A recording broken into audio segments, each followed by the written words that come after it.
Bienvenue sur notre chaîne, Africain raconte. Avant de plonger dans ce conte africain fascinant, pensez à vous abonner, à aimer cette vidéo et à laisser un commentaire. Cela nous aide énormément et nous motive à partager encore plus de belles histoires avec vous. Aujourd'hui, nous allons explorer une histoire intrigante qui se déroule dans les ombres de la Guinée, où le pouvoir, le secret et la corruption tissent une toile complexe. Au cœur de cette intrigue se trouve un homme mystérieux, connu sous le nom de Bazar. Ce personnage, en apparence charismatique et influent, cache en réalité un empire souterrain fait de manigances et de manipulations. Il se nourrit de la peur et de la faiblesse d'autrui, transformant des vies en simples pions sur son échiquier. Préparez-vous à être captivé par les manigances de Bazar, un homme dont le désir insatiable pour le pouvoir et le contrôle le conduira à orchestrer des événements qui changeront à jamais le destin de ceux qui croisent son chemin.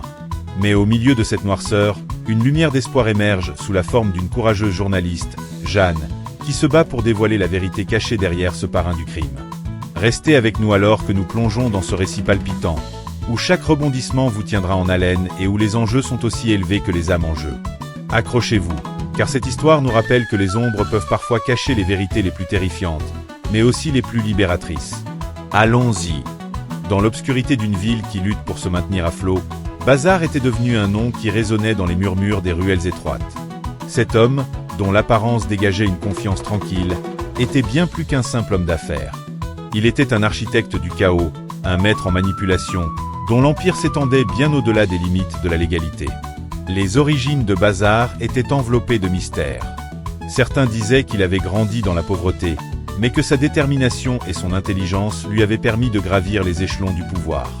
D'autres affirmaient qu'il était né dans une famille influente, mais qu'il avait choisi la voie de la criminalité pour s'affranchir des attentes. Quoi qu'il en soit, il était devenu un symbole de l'emprise du mal sur une société déjà affaiblie. Bazar ne se contentait pas de bâtir un empire basé sur la richesse matérielle. Il cultivait également un réseau de pouvoir basé sur la peur. Son manoir, une somptueuse bâtisse aux fenêtres sombres et aux murs épais, était à la fois un sanctuaire et une prison, un lieu où les secrets étaient soigneusement conservés et les faiblesses des autres exploitées. À l'intérieur, il avait aménagé une chambre secrète, un endroit où personne en dehors de son cercle restreint ne pouvait pénétrer. Cette chambre contenait des cassettes, un trésor macabre de preuves compromettantes sur des femmes qu'il avait manipulées et filmées dans des situations vulnérables. Chaque cassette était un outil de contrôle, une arme à double tranchant pour garder les puissants sous sa coupe. Les femmes, souvent mariées ou enceintes, étaient choisies avec soin, ciblées pour leurs liens avec des hommes influents. Bazar avait compris que la clé de son pouvoir résidait dans sa capacité à dominer les âmes, à détruire les vies des autres tout en préservant la sienne. Dans le monde impitoyable qu'il avait créé, les femmes comme Jeanne se retrouvaient piégées, manipulées sous de faux prétextes. Jeanne, une jeune femme pleine de rêves et d'ambition, avait été attirée dans le monde de Bazar avec la promesse d'un emploi bien rémunéré. Elle venait d'une famille modeste et avait toujours souhaité améliorer sa situation. Charmée par les belles paroles et la promesse d'un avenir meilleur, elle accepta l'invitation à une soirée dans le manoir. Ce qu'elle ne savait pas, c'est que cette soirée marquerait le début de sa descente dans un cauchemar. Dès qu'elle entra dans le manoir, Jeanne fut enveloppée par une ambiance à la fois luxueuse et oppressante. Les lumières tamisées et la musique douce cachaient une réalité troublante. À mesure qu'elle interagissait avec les invités, elle se rendit compte que quelque chose n'allait pas. Les hommes qui l'entouraient semblaient trop intéressés par elle, leurs regards pesants et leurs sourires calculés. La soirée devint rapidement un piège. Après quelques verres, Jeanne fut emmenée dans une pièce privée, où elle se retrouva face à un homme de main de Bazar. Ce dernier lui assura que tout allait bien, mais derrière son sourire amical se cachait une menace silencieuse. Bazar avait déjà prévu chaque étape, chaque mouvement, et Jeanne n'était qu'une pièce dans son jeu. Les cassettes, soigneusement enregistrées, étaient devenues des instruments de chantage. Bazar détenait désormais un pouvoir immense sur Jeanne et d'autres femmes comme elle. Il s'assurait que ces femmes, bien que sous pression, se comportent comme s'ils étaient en sécurité, leur promettant protection et soutien, tout en les piégeant dans sa toile. Mais la vie de Bazar n'était pas seulement faite de manipulation. Il jouait également un jeu dangereux avec des personnalités influentes. Ses liens avec des hommes d'affaires, des politiciens et même des officiers militaires lui avaient permis de tisser un réseau de corruption qui touchait tous les niveaux de la société. Les hommes de pouvoir, conscients de leur vulnérabilité, se soumettaient à ces exigences, craignant que leurs secrets ne soient révélés. Bazar n'hésitait pas à utiliser les cassettes comme un moyen de pression, plongeant ses adversaires dans le scandale s'ils osaient s'opposer à lui. Cependant, dans ce monde d'ombre et de secrets, une lueur d'espoir émergeait. Jeanne, une journaliste d'investigation, avait commencé à rassembler des informations sur Bazar et son empire. Connue pour son courage et sa détermination, elle savait qu'au-delà de la façade respectable de Bazar se cachait une réalité terrifiante. Elle avait reçu des témoignages de femmes comme Jeanne, qui avaient subi les abus de cet homme. Jeanne se mit en quête de vérité, remuant ciel et terre pour découvrir les secrets enfouis sous des couches de corruption. Son enquête la conduisit à des sources fiables, des femmes effrayées qui avaient vécu l'enfer entre les murs du manoir de Bazar. Chacune de leurs histoires était un reflet de la souffrance, de la peur et de la honte. Jeanne savait qu'en révélant ces vérités, elle pourrait rendre justice à ces femmes et mettre fin aux crimes de Bazar. Mais chaque pas qu'elle faisait l'approchait du danger. Jeanne commença à recevoir des menaces anonymes, des avertissements silencieux pour la dissuader de continuer son enquête. Elle était consciente des risques, mais sa passion pour la vérité était plus forte que sa peur. Elle savait que la lutte pour la dignité et la justice était plus importante que sa propre sécurité. Un soir, alors qu'elle rentrait chez elle après une longue journée de travail, Jeanne sentit qu'elle était suivie. Son cœur battait la chamade alors qu'elle se retournait pour apercevoir une silhouette familière à distance. C'était un homme qu'elle avait déjà croisé, un ami d'un ami, mais ce soir-là, il semblait différent. Elle accéléra le pas, se rendant compte que la menace n'était pas seulement abstraite. Les jours passèrent, et Jeanne ne pouvait plus ignorer les signes. Son domicile fut cambriolé, sa sécurité compromise. Les documents de son enquête, les témoignages qu'elle avait rassemblés, tout était en danger. Pourtant, elle ne fléchit pas. Chaque visage de ces femmes qui avaient souffert en silence l'encourageait à aller de l'avant. Un ancien associé de Bazar, rongé par la culpabilité, finit par la contacter. Il lui révéla des informations cruciales sur les activités sournoises de Bazar. Son témoignage était nécessaire pour créer un dossier solide contre lui. « Il a fait quelque chose d'horrible », murmura-t-il, sa voix tremblante.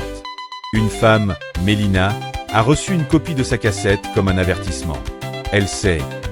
Et elle s'est suicidée après l'avoir vue circuler. Ces mots frappèrent Jeanne comme une cloche de détresse. La tragédie de Mélina n'était qu'une des nombreuses victimes du règne de terreur de Bazar. L'horreur de cette révélation renforça sa détermination à exposer la vérité. Jeanne contacta alors les autorités, sachant que cela serait un pas risqué mais nécessaire. Avec le soutien de quelques officiers courageux, elle réussit à convaincre la police de lancer une descente. Une nuit d'orage, une équipe de policiers pénétra dans le manoir de Bazar. Ils trouvèrent les cassettes exactement comme l'informateur l'avait décrit. Une pièce froide et stérile, remplie d'étagères où chaque cassette était soigneusement étiquetée. L'ampleur de la découverte était stupéfiante. Les policiers comprirent immédiatement qu'ils avaient mis la main sur un trésor de preuves qui pourrait bouleverser la ville.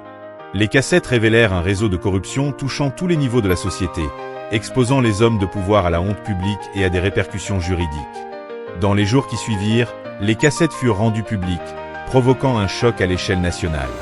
Les informations se répandirent comme une traînée de poudre, mettant à jour les secrets les plus sombres de la ville. Les noms des hommes influents, jadis intouchables, étaient désormais associés à des scandales honteux. Beaucoup furent contraints de démissionner, arrêtés ou forcés de se cacher. Bazar s'enfuit avant de pouvoir être arrêté, disparaissant dans l'ombre comme le fantôme qu'il était devenu. Certains prétendaient qu'il avait quitté le pays, tandis que d'autres affirmaient qu'il se cachait, attendant le bon moment pour revenir et reprendre son trône.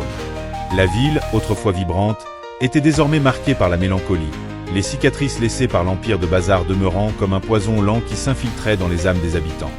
Jeanne, quant à elle, se retrouva face à une réalité difficile. Bien qu'elle ait mis à jour la vérité, elle faisait désormais face à de nouvelles menaces. Des personnes qu'elle avait cru être ses alliés la traitaient avec suspicion. « Tu es responsable de tout ça », lui lança un ancien collègue, la colère dans le regard. « Regarde ce que ta vérité a apporté. » Les nuits de Jeanne étaient désormais hantées par les visages des victimes. Elle se remémorait les histoires de ces femmes, leurs douleurs, leur humiliation. Chaque visage était gravé dans sa mémoire, leur souffrance devenant la sienne. Jeanne savait qu'elle avait fait le bon choix en luttant pour la vérité, mais le prix à payer était lourd. Dans l'ombre, un homme aux yeux fatigués observait Jeanne depuis une voiture. Il était un dernier fidèle de Bazar, prêt à accomplir une dernière mission pour son maître. Une nuit, Alors que Jeanne marchait seule dans une rue déserte, le bruit d'un moteur la fit sursauter. Elle se retourna, mais il était déjà trop tard. Dans un silence troublé, l'homme la percuta, laissant son corps inerte sur le pavé mouillé. Bazar, où qu'il soit, avait eu le dernier mot. La ville, marquée par la tragédie et l'injustice, sombra dans un silence résigné. Les cicatrices laissées par l'empire de Bazar demeuraient, vivant rappel cruel d'un pouvoir qui n'avait jamais été véritablement vaincu. La lutte pour la vérité avait coûté cher, mais les voix des femmes, bien que brisées, commençaient à se faire entendre. L'héritage de Bazar serait teinté de souffrance, mais aussi de résistance. Les histoires des victimes continueraient à vivre, inspirant d'autres à se lever, à briser les chaînes de la peur et à revendiquer leur dignité. Ainsi, Jeanne décida de s'associer à des organisations locales pour créer des programmes éducatifs, sensibilisant les jeunes sur les dangers de l'exploitation et de la manipulation. Grâce à ces efforts, elle espérait bâtir une communauté plus forte, où chaque voix serait entendue et où la peur ne régnerait plus. En fin de compte, le récit de Bazar ne serait pas seulement un rappel des ténèbres que l'on peut rencontrer, mais aussi une célébration de la force humaine, de la résilience et du pouvoir de la vérité. L'atmosphère dans la ville était devenue électrique.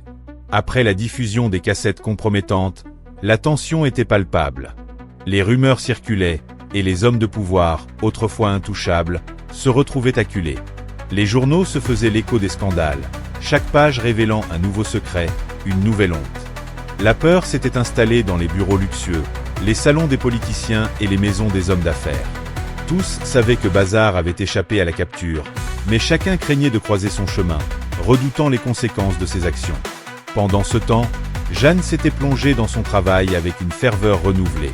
Elle savait que malgré les menaces, elle devait continuer à exposer la vérité.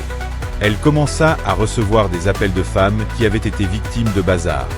Ces femmes, chacune portant le poids de leurs blessures, partageaient leurs histoires avec elle, espérant que leur vérité pourrait enfin voir le jour. Jeanne les écoutait avec une compassion profonde, déterminée à donner une voix à celles qui avaient été réduites au silence. Cependant, la peur était omniprésente. Des hommes de main rôdaient dans les rues, surveillant les mouvements des Jeanne et de celles qui osaient parler. Chaque témoignage qu'elle recueillait la rapprochait du danger. Elle savait que Bazar, bien qu'absent physiquement, avait des yeux et des oreilles partout. La détermination des Jeanne était mise à l'épreuve alors qu'elle continuait à mener son enquête dans un climat de terreur. Un soir, alors qu'elle retrouvait des victimes lors d'une réunion, Jeanne remarqua une jeune femme, Sophie, timidement assise à l'arrière. Elle était visiblement troublée, son regard errant. Après quelques encouragements, Sophie partagea son histoire. Elle avait été manipulée par l'un des hommes de main de Bazar, qui l'avait piégée tout comme tant d'autres. Jeanne se sentit profondément touchée par son récit et lui promit de l'aider à obtenir justice. Ce moment marqua un tournant pour Jeanne. Elle comprit que chaque histoire de victime représentait une chaîne à briser, une nouvelle pièce du puzzle de l'injustice à résoudre. Elle réalisa qu'un changement durable ne viendrait pas uniquement de la condamnation de Bazar, mais de l'éducation et du soutien des personnes. Ainsi, Jeanne décida de s'associer à des organisations locales pour créer des programmes éducatifs, sensibilisant les jeunes sur les dangers de l'exploitation et de la manipulation. Grâce à ces efforts, elle espérait bâtir une communauté plus forte, où chaque voix serait entendue et où la peur ne régnerait plus. Alors que les policiers rassemblaient les cassettes, une atmosphère de tension palpable enveloppait la chambre. Jeanne, témoin de cet événement historique, était à la fois excitée et anxieuse. Elle savait que ce qu'ils étaient en train de découvrir pouvait changer la trajectoire de la ville. Mais elle comprenait également que Bazar ne laisserait pas ses secrets être exposés sans réagir. Les policiers prenaient soin de documenter chaque cassette, prenant des photos des étiquettes et notant les détails. Jeanne, avec son carnet à la main, enregistrait tout, consciente de l'importance de chaque mot. C'était un moment de vérité, et elle était déterminée à en faire un tournant décisif. Mais alors qu'ils poursuivaient leur enquête, un bruit inattendu retentit. Les portes du manoir s'ouvrirent brusquement, et une douzaine d'hommes de main de Bazar firent irruption, armés et menaçants. La situation changea en un instant. Les policiers, surpris, se préparèrent à l'affrontement, mais Jeanne savait que cela pouvait dégénérer rapidement. « Reculez », ordonna le chef de la police, levant son arme pour se défendre. Les hommes de main de Bazar avancèrent, leurs visages marqués par la fureur et la détermination.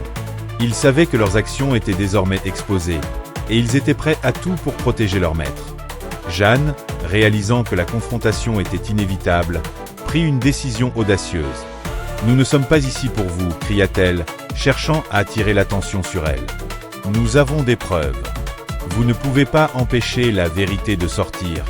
Ses paroles étaient pleines de conviction, et elle espérait qu'en se mettant en avant, elle pourrait détourner l'attention de l'affrontement. Les hommes de main, d'abord hésitants, finirent par se concentrer sur elle. Jeanne savait que son audace pouvait être son dernier acte de bravoure, mais elle avait vu trop de souffrance pour reculer maintenant. Vous êtes tous des complices des crimes de Bazar. Vous avez le choix de vous retourner contre lui maintenant, ou de faire face aux conséquences.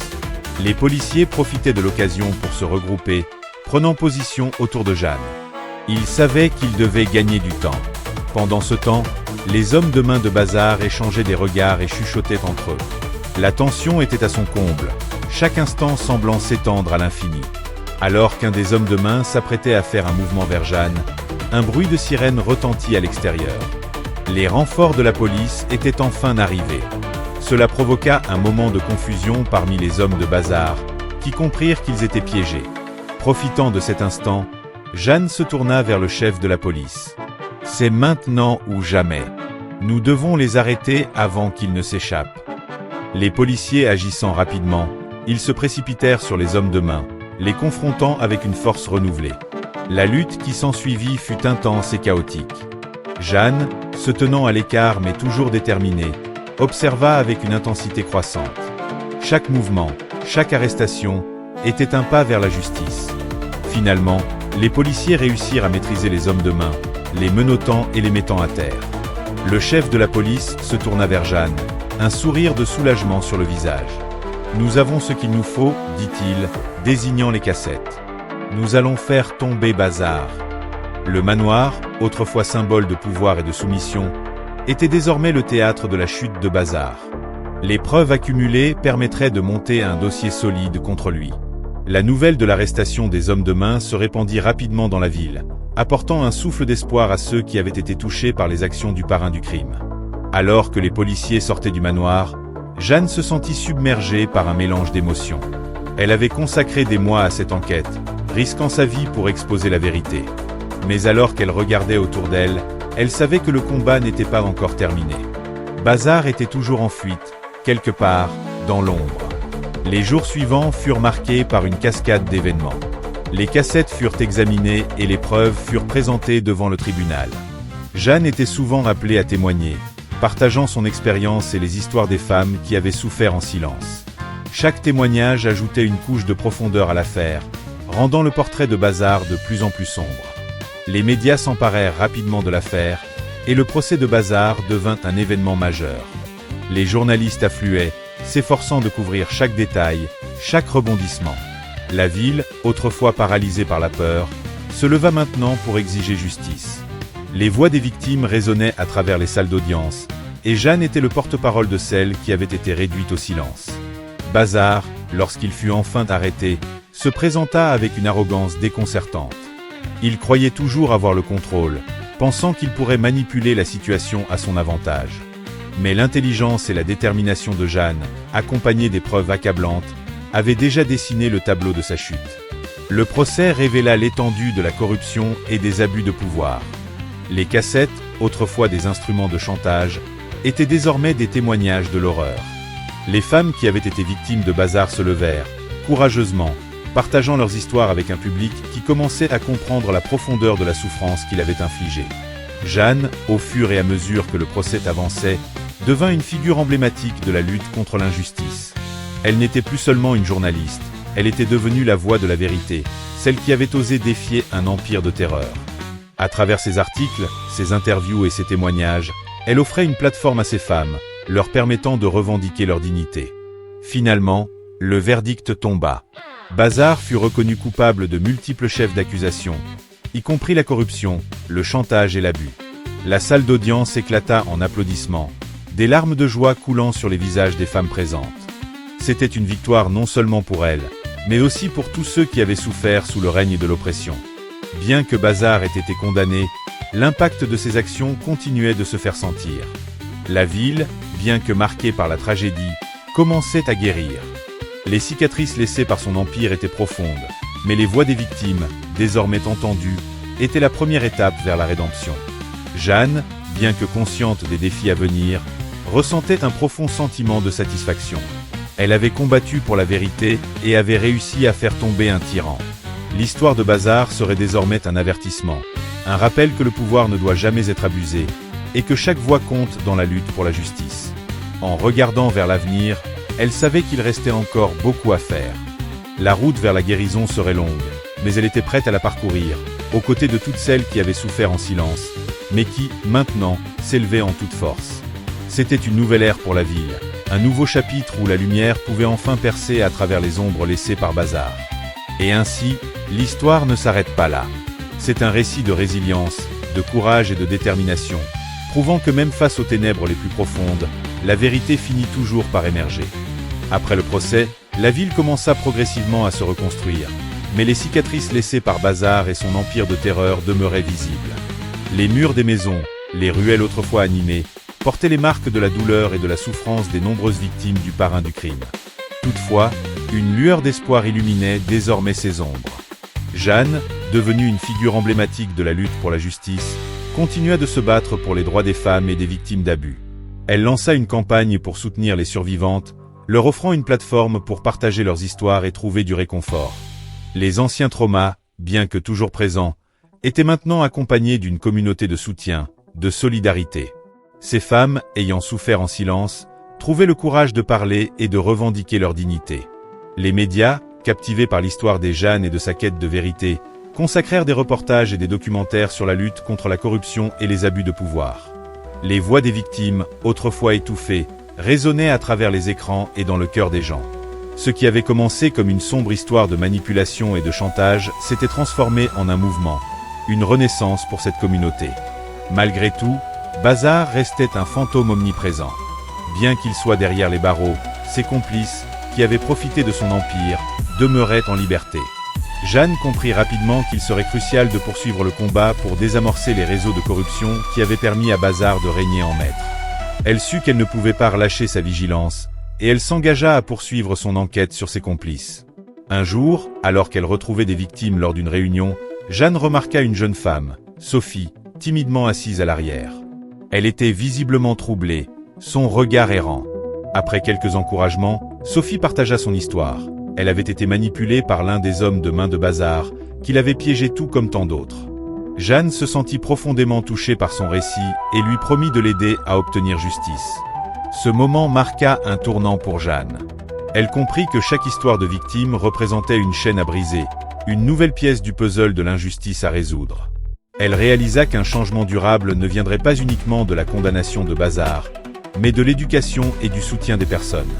Ainsi, Jeanne décida de s'associer à des organisations locales pour créer des programmes éducatifs, sensibilisant les jeunes sur les dangers de l'exploitation et de la manipulation. Grâce à ces efforts, elle espérait bâtir une communauté plus forte, où chaque voix serait entendue et où la peur ne régnerait plus.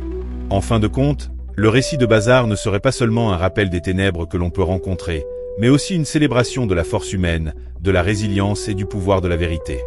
Merci d'avoir écouté ce conte africain. Si vous avez aimé, n'oubliez pas de aimer, de partager, et surtout de vous abonner pour découvrir encore plus de récits fascinants. Dites-nous dans les commentaires ce que vous en avez pensé, et à très bientôt pour une nouvelle histoire.